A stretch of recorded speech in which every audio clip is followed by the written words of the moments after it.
సరే నువ్వు బయలుదేరి పెద్దనా. మళ్ళీ ఆటోలో ఇంటి దగ్గర దించుతారా? మోకాళ్ళ నొప్పులు. ఎంకనా సార్, ఈ ఆటోలో పంపించు. లక్ష్మి, ఓ 100 ఉంటివు. అసలే 400 బాకీ మాట్లాడుకో.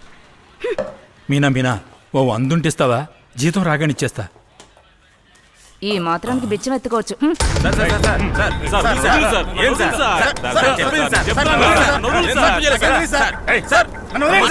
నీ మొగుడు నీ కోసం దండం పెట్టుకుని శబరిమలకెళ్ళాడు. నువ్వేంట్రా అంటే కేబుల్ టీవీ వాడితో కలిసి ఆడవాళ్ళు స్నానం చేసేది వీడియో తీసి డబ్బులు అడిగి బెదిరిస్తున్నావు.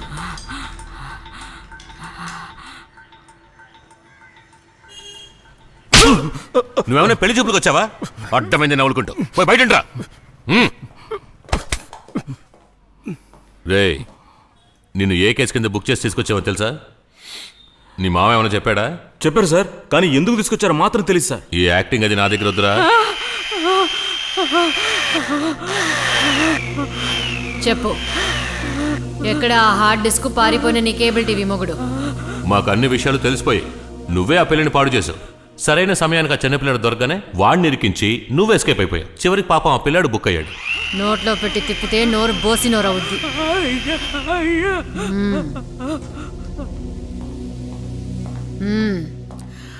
సార్ ఎవరు? సారే, రాశి కేసులో మెయిన్ అక్యూజ్డ్ బావగారు. ఓ, వాడిని లోపలికి తీసుకెళ్లి కట్టి వేలాడితి. Okay madam.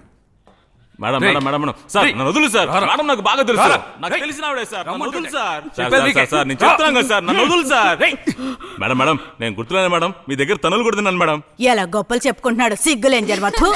అదే మేడం, ఆ రోజు సిటీ ఆటోలో నా బండి కొట్టేసి నన్ను కొట్టారే, అది నేనే మేడం. ఆ రోజు మీరు కూడా నల్ల ప్యాంటు, నల్ల షర్టు, తల మీద కూలింగ్ గ్లాసు గుర్తుందా మేడం? రాయ్ అదంతా సరే గాని ఇప్పుడు నువ్వు నిజం ఒప్పుకుంటావా లేదా? కాసేపు నువ్వు ఆగు సార్, మధ్యలో మాట్లాడమాక. మేడం ఒట్టేసి చెప్తున్నా మేడం, ఆ పిల్లను ముంచుకుందాం అనుకున్నది నిజమే మేడం, కానీ ఈయన చెప్పినట్టు ఏమీ లేదు మేడం. అప్పుడైతే దాని అన్నది కరెక్టే. నువ్వు చెప్పావట్టగా నన్ను పెళ్లి చేసుకో లేదా నీకో బిడ్డనిచ్చి ఉంచుకుంటానని. అయ్యో మేడం, నేను అలాంటి కాను మేడం, ఇదంతా కుర్రోడు పనే మేడం. కానీ ఆ పిల్లాడు నేను కాదని ఒట్టేసి చెప్తున్నాడే. ఇప్పుడు నువ్వు కాదంటే ఇంకెవరు? మరి అదిగా నిజం చెప్పు. అరే ఏంటి సార్ నువ్వు, నేనే ఏదో ఇద్దరిని సెట్ చేసి మాట్లాడుతున్నావా? మేడం నేనే తప్పు చేయలేదు మేడం, కావాలంటే మీ కాళ్ళ మీద పడతాను మేడం, నన్ను వదిలేండి మేడం. నీకేదైనా మంచి చేద్దామని నాకు అనిపిస్తోంది. ఇలా చూడరా, ఈ సర్టిఫికేటు, సాక్ష్యాధారాలు ఇవన్నీ కోర్టులో మేమిచ్చేవి మాత్రమే చెల్లుతాయి. మేము నీకు అనుకూలంగా నడుచుకోవాలంటే దానికి తగ్గట్టుగా నువ్వు మాకేమైనా చెయ్యాలి. బురకెక్కిందా? ఎక్కలా నీకు అన్ని వివరంగా చెప్పాల్సి వస్తుందిరా. మేడం ఒక్క నిమిషం వాడితో మాట్లాడొస్తాను. Thank you. రారా చెప్తాను. మేడం మేడం, ముళ్ళుని ముళ్ళుతో తీయాలని అంటారు కదా, ఇప్పుడు బయటకు వస్తాం చూడండి. రే నాకు తెలుసురా, ఆ పిల్లని నువ్వు ఏం చేయలేదు, ఆ పిల్లాడు ఏం చేయలేదని. కానీ మధ్యలో ఆ పిల్లతో ఎవడో ఆడుకున్నాడు. అదెవరో కనిపెట్టలేకే ఆ మేడం కేసుని నీ మీదకి తిప్పేస్తోంది. ఏం సార్? ఏంట్రా ఇంత అమాయకంగా ఉన్నావు? తను డబ్బు ఎక్స్పెక్ట్ చేస్తుందిరా. ఓ 5 లక్షలు ఏర్పాటు చేసివు, ఈ కేసులోంచి నేను తప్పించేయమంటాను. సార్ నా దగ్గర అంత లేదు సార్. సరే పోనీ ఎంత ఏర్పాటు చేయగలవు చెప్పు. నాకు తెలిసిన డాక్టర్ దగ్గర ఓ 3 రూపాయలు ట్రై చేస్తాను సార్. ఎవర్రా డాక్టరు? మా ఫ్యామిలీ ఫ్రెండ్ సార్, నేను ఎంత అడిగినా ఇస్తాడు. సరే సాయంత్రానికి ఇచ్చేస్తావా? సార్ ఓ 2 రోజులు టైం ఇవ్వు సార్.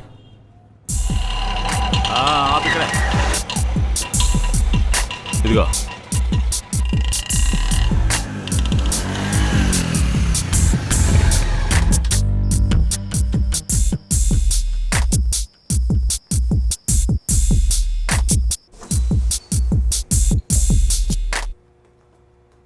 ఏంట్రా శివయ్య? డాక్టర్ నాకు అర్జెంటుగా ఓ 3 లక్షలు కావాలి డాక్టర్. ఏంట్రా వచ్చిన ప్రతిసారి డబ్బులు అడుగుతున్నావు? నేను నీకెంతనివ్వని చెప్పు. నాకు కాదు డాక్టర్, పోలీసులకి.